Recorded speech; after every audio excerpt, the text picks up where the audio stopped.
I'm so glad you're here listening to the Sustain Your Passion podcast. I'm Genesis, your host and business development expert. If you're ready to make a bigger impact and income while helping others, then you're in the right place. Thanks for joining me, and I can't wait to help you sustain your passion. Hey everyone, I am really excited about this episode because I'm going to talk about something that is pretty much the first stop on every new coach's journey, which is overcoming imposter syndrome and doing the work to actually feel ready to say, hey, I'm a coach. I'm a career coach. I'm a life coach. I'm a self-love coach. I'm a business coach, whatever type of coach, okay? Because the thing that's actually going to help you feel confident that, yeah, I can help people with this, which is what will get you clients because then you can market yourself, is clarity on what type of coaching you want to do and what you're going to do with your coaching clients to help them do the thing you want to help them do. But if you are sitting there feeling like, well, am I qualified enough? I don't know. Because you're thinking you want to try and help anyone and everyone with your coaching skills, you will never feel good enough. Because realistically, no one person, no one coach can help every person. And to actually get coaching clients, you need to be really specific on who you help do what. Otherwise, what happens is you end up kind of in this place of procrastinating, marketing yourself because you just don't have enough clarity. And marketing takes a lot of courage, but clarity comes before courageous action, which comes before confidence. So if you are feeling like, well, I need to feel confident in myself as a coach before I can go market myself, which is the courageous, scary thing, this episode is for you. I'm hoping it's going to help you get a lot more clarity on what exactly you want to do with your coaching clients, what you want your offers to look like, so that then you can go and create content and connect with people and talk to them about your coaching and then be able to sign a client. So if you are questioning, like, am I qualified? This episode is for you. So the first thing that I do with my clients when they come to me and they say, hey, I'm ready to be a coach, let me sign up for your group coaching program. The first thing we do is we get really, really clear on what about them do they appreciate the most. Now, we do this by looking at their values, their identities, their experience, and who they want to work with. Because it is largely about you and your qualifications. Yes, we need to know that you know how to be a coach, right? You know how to listen, you know how to offer advice, you know how to reflect meaning, you know how to ask thoughtful questions. Those are important skills, right? And that can be gained in all types of experiences. There's no one certification you need to be a coach, right? That can be from your years of managerial experience, your years as a teacher, your time at home with your family, being the person that all of your friends and family call when they need help with their life goals and struggles. You can have skills and strengths and education as a coach and still struggle with imposter syndrome. And I believe it's because you don't have clarity yet on what exactly you want to do with your coaching clients. So once we get clear on like, okay, these are the cool things about you, right? This is your values. This is your identities. This is what makes you ready to be a coach. And you're like, okay, that's right. I can do this. The next thing is we turn to, who do you want your one next client to be? So we're not trying to plan for the millions. We're not trying to build a giant business overnight. We're not trying to do any of that like get rich quick kind of stuff that tricks people into investing a shit ton of money into a dream that is going to take them way fucking longer than any single coaching program can get them to. What we're doing is we're saying, who's your next client going to be? Okay. So if this is your first client, that's great. The same thing applies to you. So if you know, all right, I feel like I can be a coach, and you are at the place of, well, how do I get my coaching client? How do I get my first or my next coaching client? This is for you. Okay. So what we're going to know what we're going to need to know is, what do you want to talk to that person about? Like, really, imagine someone was in your DMs, or imagine somebody was referring someone to you, and that person came to you and said, I really need help doing blank. Fill in the blank. If you wanted someone to come to you and say, hey, I want to achieve this outcome, whatever it is, what's the outcome? Do you know? What is the goal that your next client would have in their mind that you would want to help them actually achieve? What issues are they struggling with to achieve it? And then what would they need from you to be able to actually achieve their goal? So that might be that you need to help them do 5 very specific things. And if you were to think through where someone is in relationship to their goal, you could start seeing, oh, well, if you really want to have a career you love, the first thing we're going to have to do is clarify, well, what about you is missing from your current job? And how did you get into this current job? And then you might want to say, okay, well, what are you wanting to achieve and do differently at work? What about your current job or current colleagues do you not like? What would you want instead? And then we'd go and start looking at job boards, looking at opportunities, etc., right? Then we have to talk about interviewing and being honest in that interview. And then we actually, get you into that job. Okay? So there might be multiple steps for someone to go from where they are to where they want to go that they would need to do with you as their coach. And if you don't know what the starting point is for your clients, it's going to be really hard to create marketing material that isn't just super vague and talks about just like coaching or improving your life or whatever, that like doesn't actually speak to anyone's specific thoughts, feelings, goals, and desires. Instead, what we want to do is think about just the next one person. Okay? And if you have 0 ideas right now, if you're like, well, I don't know, I have 0 ideas, that's okay. Okay? I see you too. Instead, what you can do is flip this question a little bit and say, what are you most proud of yourself for achieving so far? What is something that you really struggled to learn how to do, but that you've mastered now? And is that something that you might want to be helping people with? We want to find something that you feel really confident that you can walk someone else through. Because then, once we know, okay, this is the goal we're going to help people with, we can really get clear on, well, where are they in relationship to that goal? So I started talking about a career coach, right?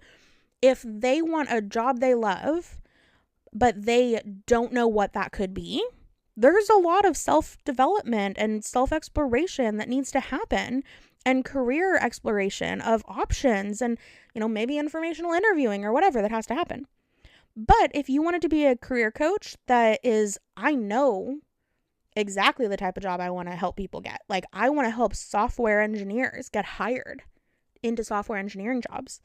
That's a very different program, but both of those people are career coaches. And now this is what people typically mean when they talk about niching down or niching down your coaching practice. It's not that you stop at career coach. It's that you decide, well, who and what goal and what barriers are you going to be working with day in and day out with your clients? Because from there, we can get way more confident in your ability to help someone on that specific journey. And from there, your content and your marketing creates so much more clarity in people's minds, because you're not just helping anyone with a career, right? You're not just helping everyone do a little bit. Instead, you're getting really clear on who you're helping achieve what, so that you can start making promises and actually talking about getting where people want to go with confidence. Because you've been there, you've seen it done, you know how to do it, you know the blocks that are going to come up. You can really paint the picture for people of what they are going to need to go through, what they're going to need to learn or do to become the person that has the things that they want. But if you don't know yet what that is, that's okay. But ultimately, you will have to decide.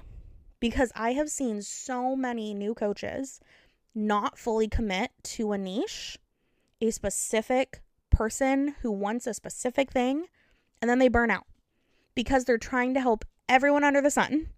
So they end up helping no one. And there is nothing more demoralizing than a coach who has no coaching clients, who is just out there like, I just want to help people.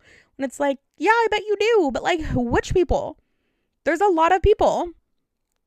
Are you prepared to help everyone with every problem? Probably not. And that's okay. That is not a requirement for you to be a coach. Instead, what you need to do is just get really clear on who you want that next client to be. And so with my business coaching clients, we get clear on who are you right now? What are your biggest achievements? What are you proud of? What do you want to be talking about? What kind of content do you want to be making? And then what does that mean your program needs to look like? What are your clients actually going to be doing with you? And then that's how you get clear on how long your program is going to be. Because if you want to help someone, make a decision about, 2 job offers that they're considering, that could be done in one session. But if you want to help someone go all the way from I hate my job and I have 0 ideas of what else I might like to do instead, all the way to being hired into a dream job for them that fits well for them, that they are excited about and can sustain their energy in, that's not going to happen in one session. That's going to happen over time. That might be a 6-month or 1-year process. Who knows? Could be 3 months. You decide. If you get clear, though, on where your next client is going to be when they start working with you and where you want to get them to, then you can start way easier. It's so much easier actually making decisions about what goes into your offer. Which then, once you have clarity on your offer, it's so much easier to go and talk about it because you actually know what you're describing. Versus if I were to just be like, hey, come over for a party. People might be like, well, what's going to happen at this party? And you might be thinking, oh, it's going to be like, bring your own drinks and I'm going to barbecue and we're just going to listen to music and hang in the backyard and it's going to be really chill. Bring your dogs, no big deal. And they might be thinking like, I'm going to bring my kids. There better be a bounce house. I expect cake. There should be like a performer.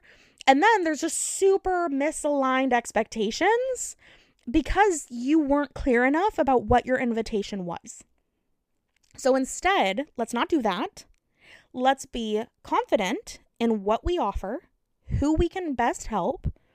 And we do that as coaches by getting really clear about where our next client is starting from, who we want our next client to be, and speaking to them in our content and talking about the journey they're going to need to go on, the things they need to do and learn and shift in order to get where they want to go. And at the end of the day, you get to pick.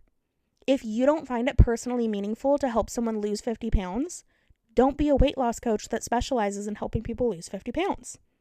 Your coaching skills can be applied in a variety of areas. But the thing that's actually going to help you sustain your passion for your coaching career is offering programs that are interesting to you, that are personally meaningful, that matter, that align with your values and your interests, that you want to continue reading all the books about and talking about all day and building a brand around. So if I were to ask you, what's a book you want to read? And what's a podcast you like listening to? And what class would you want to go take if you were to go back to college? Are you starting to see a little bit more about what you like and what you want to talk about? And if I were to give you these 5 examples of coaching programs, is there one that you're more interested in than the others? There's potentially being someone who helps someone lose their first 5 pounds. There's someone that helps someone be prepared to financially invest in their first home. There's a coaching program that is about finding your dream career, even if you don't know what that could be and you feel so uninspired and disconnected from your passions. Do you want to be a coach that helps people that are married reignite their sex life? Do you want to be a coach that helps people that are 50 and looking at retirement figure out what they're going to do with their time in their next, 10 years to be ready to retire or start a business for their retirement or something like that? You get to decide what niche or what very specific specialty you want to offer. And the reason why this works so well for coaches is because there are a lot of us. There's a lot of coaches. There's also a lot of people. And so if you are trying to cut through all the noise of all the coaches that are out there teaching, vague skills, the way to do that is to get really clear on who you help and what you help them do. And ultimately, that is a decision that you as a business owner, as a coaching business owner, has to decide. Because if you were to go to someone else and tell them, well, here are 3 things I'm interested in, and they picked for you, that is setting yourself up for a very disempowered business experience. And I know that there are lots of people that are out there that will tell you what they think you should be doing. But ultimately, you need to feel really excited and passionate and proud of the area that you want to do work in as a coach. That is the only way you're going to sustain your passion for this line of work. And don't worry, you can change your mind later. But try to pick something that you could commit to for like 6 months to a year. Give yourself a fair shot at actually clarifying who you want to help, how you want to help them, and then get out there and market it and see what happens. But what I see happening over and over and over again is people decide, I want to be a coach. They might decide, like, I want to be a coach for women or moms or neurodivergent people or parents or whatever. But then they don't get clear on, within that population, what do you want to be helping people do? And what does that mean your offer needs to look like? And then they end up trying to sell coaching for coaching's sake. They say, hey, buy coaching. And everybody's kind of sitting there like, well, why? What's coaching going to do for me? And if you're trying to sell a single session, just a random coaching session, without clarity on what the outcomes of someone investing their time and money and resources into that coaching experience with you is going to do for them, I'm sorry, but you're going to be disappointed. I was there. I literally had for 2 years a self-care and then self-love coaching business website and was trying to talk about it, but it was just too vague. And nobody really knew what I was selling and what they would do inside of the coaching container with me and why they should invest in it to get where they want to go, because I wasn't talking about where they are and where they want to go, versus having clarity that says exactly who you're here to help and what that help is going to look like and what they can expect to achieve and do and become once they're done working with you. Then you're going to start seeing the traction you want, because people can see themselves in your marketing. They hear the thoughts that they're having in your voice. They understand that you get them. And if you're struggling with imposter syndrome, I know it can feel like, well, maybe I just need to go learn some more stuff. But chances are that's actually going to confuse you a little bit more and keep you from doing the hard thing, which is making a decision about who you want to help. And being comfortable enough to accept that you do have interests, that you do have specialty, that you do have a preference of who your clients will be and what they're going to want to talk to you about and what they're going to want to do with you in your coaching, that takes mindset work. And that is something that you can be nurturing regularly by prioritizing your feelings of self-love. Getting to know yourself, spending time with yourself, asking yourself thoughtful, reflective questions. And if you need support doing that, there are business coaches and business coaching programs like mine that can help you do that. But if you are sitting there thinking, I know I've got a lot of experience, I just feel like an imposter every time I say I'm a coach, my guess is that it's because you haven't gotten specific enough yet about the type of coaching you want to offer, and that requires getting really clear about who you want to help, what's going on for them right now, Do what? What specifically do they want to do? And what does that mean they're going to do with you as their coach to actually get that outcome? So hopefully this episode has helped you think through at least some things you don't want, but also get you a little bit closer to the type of coaching clients you do want and who you want to be helping and what type of impact you want to be making in people's lives. So often new coaches know they want to help people, and that's beautiful. That is your why for becoming a coach, but that is not what's going to actually get you coaching clients and help you actually start doing that in practice, actually helping people. So the barrier between I want to be a coach, but I don't know if I'm ready, I've got imposter syndrome, I'm not totally sure, and actually having coaching clients you're helping achieve their biggest goals is you getting clear on who you want to help and how you want to help them, owning your interests, putting a line around your offer and saying, this is what I'm focusing on. And then showing up and talking about that so that people can find you. So that people that are out there saying, oh, I just really want blah, blah, blah outcome can find you. But that takes deciding and owning your interests. And I know that can be scary, but I promise you that is the key to actually having the clarity you need to go and be courageous and market yourself so that you can get clients and actually start creating the impact you want to with your coaching skills. So if this episode has been speaking to you and you're like, oh my gosh, I needed this, you are invited to watch my webinar that's all about how to confidently show up and sell your coaching. It goes even more in depth than this can. It's a 45-minute workshop with actionable steps. There's homeworks. And at the end, you're invited to talk with me one-on-one to review what you're thinking about your coaching program. So if you're interested, head over to genesisrose.com/free coaching sales training and get signed up, do the workshop, book a call with me, and let's talk about the type of coaching you really want to offer. Because if you need a space to clarify and explore your interests, I'm the person that can help you with that. And it's totally free. So if you liked this episode, head over to that site, and I hope to talk to you soon. Okay, everyone, I'll be back with another episode next week. Take good care. Bye. Thank you so much for listening to this episode of the Sustain Your Passion podcast. If this episode helped you gain a bit more clarity, courage, or confidence, please share it with your friends on social media or in a text. It would mean the world to me. Thanks in advance for sharing this episode. I hope you have a great week, and I'll talk to you soon.